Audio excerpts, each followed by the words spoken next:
আসসালামু আলাইকুম ওয়া রাহমাতুল্লাহি ওয়া বারাকাতুহু। প্রিয় দর্শক, আপনারা যারা শেখ হাসিনার ফাঁসি কামনা করছেন এবং তার ফাঁসিটা দেখার জন্য যারা অপেক্ষায় আছেন যে তার জীবনের শেষ দিনটা যেন আপনারা পরাজয়টা তার নিঃসঙ্গভাবে তাকে হত্যা করা হোক বা তার উপরে যে ধরনের আপনারা শাস্তিরা চাচ্ছেন সেটার উপরে আজকে একটি প্রবন্ধ লিখেছে মানবজমিন পত্রিকার সম্পাদক মতিউর রহমান চৌধুরী সাহেব।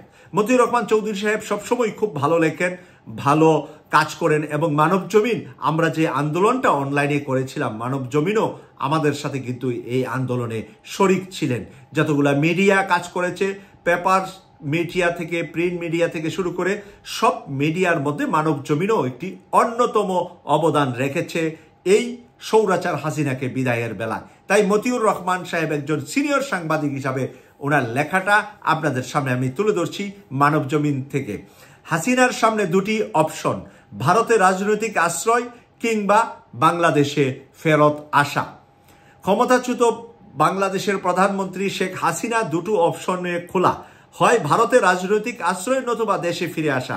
এই মুহূর্তে আর কোনো বিকল্প নেই। ৭৭ বছর বয়সী এই সাবেক প্রধানমন্ত্রী এখন ভারতের অবস্থান করছেন। শতাধিক মামলা রুজু হয়েছে তার বিরুদ্ধে, এর মধ্যে হত্যা মামলাই বেশি। গণহত্যার মামলা নিয়ে আন্তর্জাতিক আদালতে যাওয়ার প্রস্তুতি চলছে। এটা হলো তার জন্য বড় দুঃসংবাদ। বাংলাদেশে মামলা হচ্ছে, হয়তোবা বেঁচে গেলেন, হাজিরা দিলেন কি দিলেন না, ভারতে আটকিয়ে থাকলেন, কিন্তু এখানে কথাটা আসছে যে গণহত্যার মামলা নিয়ে আন্তর্জাতিক আদালতে যাওয়ার প্রস্তুতি চলছে। আন্তর্জাতিক আদালতে কোনো রাষ্ট্রপ্রধান রাষ্ট্রীয় ক্ষমতা থাকা অবস্থায় যাওয়া যায় না। তার যেহেতু এখন ক্ষমতা নাই, তার জন্য তার যেহেতু অপরাধ 15.5 বছরের, তার আগেরও সব অপরাধের জন্য এখন আন্তর্জাতিক অপরাধ ট্রাইব্যুনালে তাকে দাঁড় করানো যাবে। তার পাসপোর্ট বাতিল হওয়ায় ভিন্ন গন্তব্যে যাওয়ার সম্ভাবনা অনেকটা উঠে গেছে। ভারতীয় আইন অনুযায়ী বিনা ভিসায় তিনি 45 দিন থাকতে পারবেন, এর মধ্যে কেটে গেছে 27 দিন। যা কিছু করার এরই মধ্যে করতে হবে শেখ হাসিনাকে। শেখ রেহানার অবশ্য পরিস্থিতি ভিন্ন, তার কাছে রয়েছে ব্রিটিশ পাসপোর্ট, তিনি ইচ্ছা করলে ব্রিটেন কিংবা অন্য যে কোনো দেশে যেতে পারবেন। ভারত এখন কি করবে? তারা কি শেখ হাসিনাকে রাজনৈতিক আশ্রয় দেবে, যেমনটা দিয়েছিল 1975 সালে বঙ্গবন্ধু হত্যার পর? 6 বছর ভারতের রাজধানী নয়াদিল্লিতে আশ্রয়ে ছিলেন হাসিনা। যতদূর জানা যায় ভারত এখন উভয় সংকটে। এটাই এখানে রহস্যজনক কথা আছে, আপনাদের কাছে ভালো লাগবে আমি বাকি অংশটুকু পড়লে। তারা কি তাকে রাজনৈতিক আশ্রয় দিয়ে বাংলাদেশের সঙ্গে বৈরী সম্পর্ক তৈরি করবে? সে সম্পর্ক এখন অনেক তিক্ততায় পরিণত হয়েছে। ভারত বিরোধী সেন্টিমেন্ট আগের থেকে অনেক বেশি এখন। বহির্বিশ্বে ভারতের সাম্প্রতিক তৎপরতা নিয়ে নানা প্রশ্ন বাড়ছে। হাসিনার সঙ্গে তাদের সম্পর্ক সর্বজনবিদিত। 36 দিন আগে হাসিনার শাসন খতম হয়ে যাওয়ার পর ভারত বাংলাদেশের উপর তারা চাপ সৃষ্টি করতে থাকে। সংখ্যালঘু কার্ড ব্যর্থ হয়েছে। দলমত নির্বিশেষে বাংলাদেশের মানুষের, এখানে 36 দিন লিখেছে, তারা ভুলবশত এটা হবে 26 দিন হয়েছে হাসিনার পতন হয়েছে। তো এটা তারিখটা নাম্বারটা তারা একটু ছাপানোর মধ্যে ভুল করেছে, এই জন্য আমি এটা ঠিক করে নিলাম। 26 দিন আগে হাসিনার পতন হয়েছে। সংখ্যালঘু কার্ডও ব্যর্থ হয়েছে। দলমত নির্বিশেষে বাংলাদেশের মানুষের হিন্দুদের বাড়িঘর পাহারা দিয়েছে। ঢালাও অভিযোগ ভুল প্রমাণিত হয়েছে। যদিও সামাজিক যোগাযোগ মাধ্যমে মিথ্যা প্রচারণা ভারী রয়েছে। এই পটভূমিতে ভারত কি শেখ হাসিনার প্রোটোকল দেবে? পাসপোর্ট বাতিল হয়ে যাওয়ায় শেখ হাসিনা কি এখন উদ্বাস্ত? যখন পাসপোর্ট বাতিল হয়ে যায় একটা মানুষ উদ্বাস্ত হয়ে যায়, তার কোনো দেশ থাকে না। অন্য কোনো দেশে যাওয়ার ইচ্ছা থাকলেও তা খুবই কঠিন। চীন এবং ভারত হাসিনাকে নিয়ে বাজি ধরেছিলেন। দুটো দেশই হেরেছেন, মাঝখানে জিতে গেছেন অন্য একটি দেশ। এবার বলুন, চীন ভারত বাজি ধরেছিল শেখ হাসিনাকে নিয়ে, দুইটা দেশই হারেছে, জিতে গেছে অন্য একটি দেশ। এখানে উনি বলার চেষ্টা করছেন মতিউর রহমান সাহেব, এখানে আমেরিকা জিতে গিয়েছে। চীন সতর্ক হয়ে গেছে, চীন সোজা হয়ে গেছে, ভালো হয়ে গেছে, সতর্ক হয়ে গেছে। ভারত হাসিনাকে ঘিরে স্বপ্ন দেখছে এখনো, কিন্তু ইতিহাস অন্য কথা বলে। 1975 সালে 15ই আগস্ট বঙ্গবন্ধু সপরিবারে নিহত হওয়ার পর ধারণা করা হয়েছিল ভারত ভিন্ন প্রক্রিয়া দেখাবে। কেউ কেউ নানা অ্যাকশনের কথাও ভাবছিলেন। 75 সালের বঙ্গবন্ধু সপরিবারকে মেরে ফেলার পরে অনেকে ভাবছিলেন ভারত বাংলাদেশে হস্তক্ষেপ করবে, সেনাবাহিনী পাঠিয়ে দেবে এবং ভারত আওয়ামী লীগের পক্ষে থাকবে। কিন্তু সেখানে ভিন্নতাই ঘটেছে। কি ঘটেছে? বাস্তবে দেখা গেছে উল্টো হয়ে গিয়েছিলেন ভারত। শেখ মুজিব মারা যাওয়ার পরে লালকেল্লার ময়দানে জাতীয় কুচকাওয়াজ অনুষ্ঠানে যাওয়ার আগে তৎকালীন প্রধানমন্ত্রী ইন্দিরা গান্ধীর কাছে বার্তা পৌঁছেছিলেন, ঢাকায় অভ্যুত্থান হয়েছে, মুজিব ডেড, মুজিব মারা গিয়েছে, শেখ মুজিব মারা গিয়েছে ঢাকা অভ্যুত্থানে। ধীরস্থির প্রধানমন্ত্রী কুচকাওয়াজে অংশ নিলেন। ইন্দিরা গান্ধী যাকে বানিয়েছিলেন বঙ্গবন্ধু শেখ মুজিব, পাকিস্তানকে দু টুকরা করার জন্য দু টুকরা করা হয়ে গিয়েছে। 75-এ তাকে মেরে ফেলা হয়েছে। এই সংবাদ পাওয়ার পরেও উনি শান্ত মেজাজে, নর্মালভাবেই তার দেশের কুচকাওয়াজে অংশগ্রহণ করেন। তেমন একটা প্রতিক্রিয়া লক্ষ্য করা গেল না। তেমন কোনো প্রতিক্রিয়া, ওনার কোনো মাথাও গামে নাই, মনেও কোনো দুঃখ কষ্ট চেহারায় কিছুই দেখা যায়নি। অবশ্য একটা দৃশ্যমান পরিবর্তন দেখা গেল। তখন বাংলাদেশে নিযুক্ত হাই কমিশনার সরম সেন দিল্লিতে, বাংলাদেশের একটা দৃশ্যমান জিনিস দেখা গিয়েছে। এটা হলো খুবই ইন্টারেস্টের জিনিস, সেটা আপনাদের সামনে তুলে ধরছি। তখন বাংলাদেশের নিযুক্ত হাই কমিশনার সরম সেন দিল্লিতে, বাংলাদেশে যে ভারতীয় হাই কমিশনার ছিলেন সরম সেন, তিনি তখন দিল্লিতে ছুটিতে ছিলেন। তাকে ডেকে পাঠানো হলো, বলা হলো এক্ষুনি ঢাকায় যেতে হবে, ঢাকা দিল্লি বিমান যোগাযোগ বন্ধ রয়েছে, ঢাকায় কারফিউ। সময় সেন দিল্লি থেকে কলকাতা এলেন বিমানে, বেনাপুল সীমান্ত অতিক্রম করে বাই রোডে সোজা এলেন ঢাকা, গন্তব্য বঙ্গভবন। সেখানেই থাকতেন আগস্ট অভ্যুত্থানের খলনায়ক ষড়যন্ত্রকারী খন্দকার মুস্তাক আহমেদ। দুপুরে গড়িয়ে তখন সন্ধ্যা হয়ে গেছে। তাহের উদ্দিন ঠাকুর মুস্তাককে খবর দিলেন সরম সেন বঙ্গভবনে পৌঁছে গেছেন। এর পরের দৃশ্য পত্রিকায় প্রথম পাতায় পরদিন দেখা গেছে সরম সেন বঙ্গভবনে পৌঁছে খন্দকার মুস্তাকের সঙ্গে কোলাকুলি করলেন। আপনারা এবার অর্থটা বুঝতে পেরেছেন? এখানে আমাদের বিজ্ঞ সাংবাদিক কি লিখেছেন, অন্য কি বার্তা দিয়েছিলেন তা অবশ্য জানা যায়নি। কোলাকুলি করার ছবিটা পরের দিন এসেছে। কার সাথে কোলাকুলি করেছেন? ভারতীয় রাষ্ট্রদূতের সাথে। কে করেছেন? এই বঙ্গবন্ধুর হত্যাকারীর খলনায়ক খন্দকার মুস্তাক করেছেন। কোথায় করেছেন?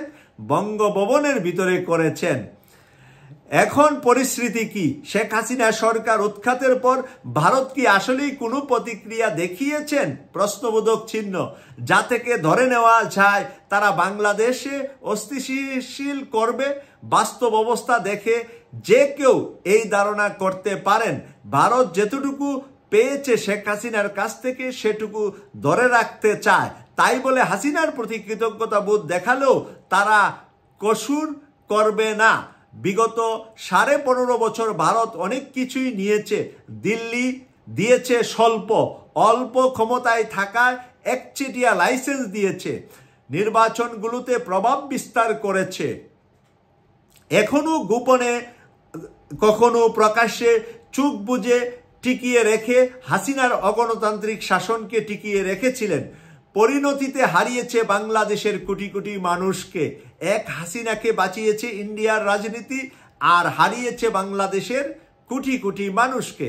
দিল্লিতে ভারতের পররাষ্ট্রমন্ত্রী জয়শঙ্কর হাসিনার ভবিষ্যৎ নিয়ে কোনো স্পষ্ট ধারণা দেননি। এই অবস্থায় হাসিনা যদি ভারতে রাজনৈতিক আশ্রয় চেয়ে বসেন, তখন তাদের নীতি কি হবে তা নিয়ে উভয় সংকটে প্রশাসন, রাজনৈতিক পণ্ডিতরা দ্বিধা বিভক্ত। হাসিনাকে দেশে ফিরিয়ে আনার ব্যাপারে চাপ বাড়তে পারে ভারতের উপর। বাংলাদেশের পররাষ্ট্র মন্ত্রণালয় থেকে ভারত থেকে হাসিনাকে আনার জন্য চাপ বাড়তে পারে। ইতিমধ্যে বাংলাদেশের পররাষ্ট্র উপদেষ্টা তৌহিদ হোসেন এরকমই একটা ইঙ্গিত দিয়েছেন। প্রিয় দর্শক, বুঝতে পেরেছেন এবার ইঙ্গিতটা নিশ্চয়ই।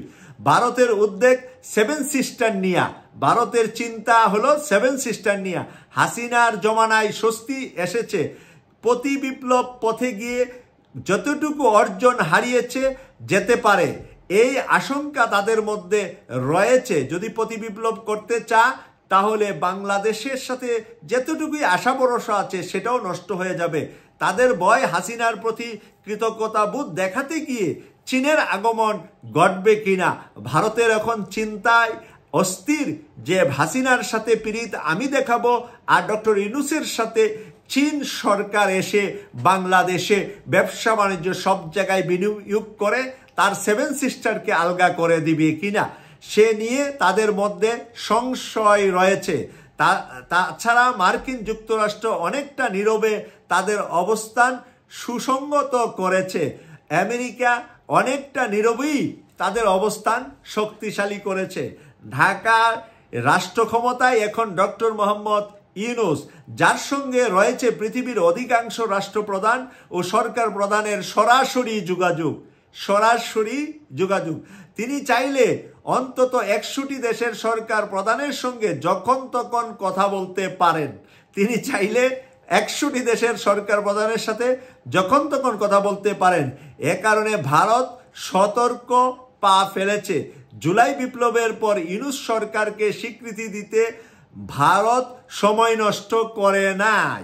ইউনূস সরকারকে ভারত কিন্তু স্বীকৃতি দিয়ে, ওয়েলকাম দিয়ে, টেলিফোন করে, রাষ্ট্রদূত পাঠিয়ে সব কিছুই করতেছে আমাদের নতুন অন্তর্বর্তীকালীন সরকারের সাথে মিশার জন্য। হাসিনার পতনে ভারত বিরক্ত, তাই বলে তারা দরজা বন্ধ করে রাখছে না। যে যাই বলুক, বিপ্লবের পরে প্রতি বিপ্লবের ছায়া তারা যে রসদ যোগাচ্ছে তা নিশ্চিত করে বলা যাচ্ছে না। কূটনৈতিক পণ্ডিতরা নরেন্দ্র মোদী সরকারকে আবেগতাড়িত না হয়ে বাস্তব সিদ্ধান্ত নেওয়ার মত দিয়েছেন। পরবর্তী এই অবস্থায় হাসিনা দেশে ফেরা ছাড়া আর কি বিকল্প রয়েছে? গণহত্যায় অভিযোগে তিনি অভিযুক্ত হতে চলেছেন। পৃথিবীর কোনো গণতান্ত্রিক দেশ তাকে গ্রহণ করতে চাবে না। পৃথিবীর কোনো গণতান্ত্রিক দেশ তাকে গ্রহণ করতে চাবে না। সময় যত গড়াচ্ছে বাংলাদেশ নিয়ে ভারতীয়দের মনোভাবের পরিবর্তন আসছে। ভারতের জনগণ ডে বাই ডে বুঝতে পারছে হাসিনার প্রতি অন্ধ সমর্থন তাদের জন্য কাল হচ্ছে এবং তারা বুঝতে পারছে দক্ষিণ এশিয়ার কোনো দেশের সঙ্গে ভারতের সুসম্পর্ক নাই। এখানে বলেছে যে দক্ষিণ এশিয়ার কোনো দেশের সাথে ভারতের সুসম্পর্ক নাই, যেতটুকু ছিল বাংলাদেশের সঙ্গেই। ভুল নীতি কৌশল গ্রহণ করে সেটুকু হারাতে চায় না ভারত। এখন আবারও হাসিনাকে জায়গা দিয়ে ভারত বাংলাদেশকে হারাতে চায় না। কোটা বিরোধী আন্দোলনে হাসিনার ভবিষ্যৎ যেমন ফিকে করে দিয়েছে, তেমনি বাংলাদেশ ভারতের অবস্থা অনেকটাই প্রশ্নবিদ্ধ করে দেয়। সাম্প্রতিক বন্যা নিয়ে বাংলাদেশের প্রতিক্রিয়া দেখে ভারতের নেতৃত্ব বেশ চিন্তিত বলেই মনে হচ্ছে। বাংলাদেশে বন্যায় যে পানি ছেড়ে দিয়েছে, বাংলাদেশের সরকার যে বর্তমান অন্তর্বর্তী সরকার যে ভারতকে দায়ী করেছে, সেই বিষয়ে ভারত এখন চিন্তায় পড়ে গিয়েছে। পূর্বে আরেকটি, এখানে লেখছে উত্তরে চীন, পশ্চিমে পাকিস্তান। পূর্বে আরেকটি নিরাপত্তা ফ্রন্ট ভারত খুলবে কিনা তা নিয়ে হিসাব নিকাশ চলছে। কূটনৈতিক পণ্ডিতরা বলছে এটা যদি করা হয় তা হবে অত্যন্ত ঝুঁকিপূর্ণ, কারণ চীন এবং যুক্তরাষ্ট্রের গভীর নজর রয়েছে সর্বশেষ ঘটনাগুলির উপরে। চীন এবং আমেরিকা দুটোই ভারতের প্রতি নজর রেখেছেন, ভারত বাংলাদেশের উপরে যে জুলুম নির্যাতন করেছেন সেগুলা তারা অক্ষরে অক্ষরে লিপিবদ্ধ করে রেখেছেন। যে কোনো সুযোগে ভারত এবং আমেরিকা চায়না এবং আমেরিকা সব কিছু ভারতের বিরুদ্ধে লিপিবদ্ধ করে রেখেছেন এবং তারা সুযোগ পেলেই এই ভারতকে শায়েস্তা করবে বলে ভারতের বুদ্ধিজীবীরাই নরেন্দ্র মোদী সরকারকে বলছে। প্রিয় দর্শক, এই লম্বাটুকু সময় কথাটুকু আপনারা যারা শুনলেন সবার কাছে কৃতজ্ঞতা প্রকাশ করছি। এটা আমার কথা নয়, মতিউর রহমান চৌধুরী একজন বড় সাংবাদিক, ওনার কথাটা ওনার পত্রিকা যেটা ছাপিয়েছে সেটাই আপনাদের সামনে তুলে ধরছি মাত্র আমি, সৈয়দ মাসুক, লন্ডন থেকে। আল্লাহ হাফেজ।